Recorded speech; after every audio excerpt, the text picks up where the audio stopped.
সালাম আলাইকুম আঙ্কেল। ইয়ো আঙ্কেল, সালাম দিলাম, সালামের উত্তরটা দিলেন না যে? জানো কে লেগে তোমার সালামের জবাবটা লই নাই। তুমি যদি ঠিকঠাক করে সালামটা দিতা, তাইলে আমি অবশ্যই তোমার সালামের জবাব দিতাম। কেন আঙ্কেল, আমি তো ঠিকভাবে সালাম দিছি, এখানে আপনি ভুল পাইলেন কোন জায়গায়? জানো কোন জায়গায় ভুলটা পাইছি? তুমি আবার আমার সালামটা দেও তো। সালাম আলাইকুম।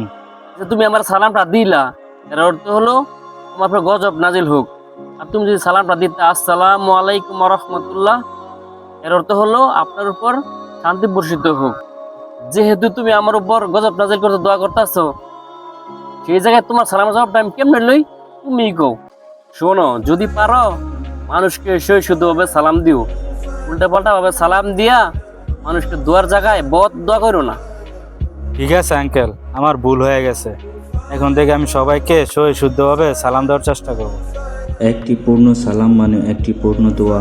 তাই আসুন সালামকে ছোট না করি, শব্দটাকে পূর্ণ করি, দোয়াটাকেও পূর্ণ করি। ভিডিওটি যদি ভালো লাগে তাহলে শেয়ার করে দিবেন। আসসালামু আলাইকুম ওয়া রাহমাতুল্লাহ।